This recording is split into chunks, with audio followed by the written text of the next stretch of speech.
Hello friend, welcome back to my channel English with সাহেব।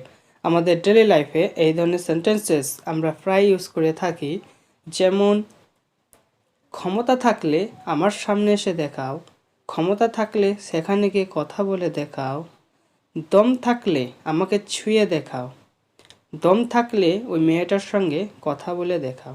তো friend, এই সেন্টেন্সগুলোতে তোমরা দেখতে পেলে একটি কমন কথা রয়েছে, সেটি হচ্ছে ক্ষমতা থাকলে বা দম থাকলে।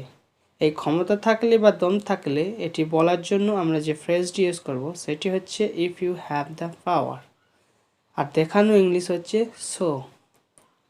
চলো সেন্টেন্স স্ট্রাকচার দেখে নিই।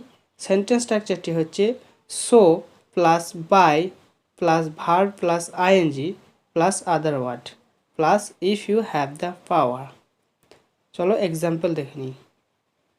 ক্ষমতা থাকলে সেখানে গিয়ে কথা বলে দেখাও। So by going there and talk if you have the power.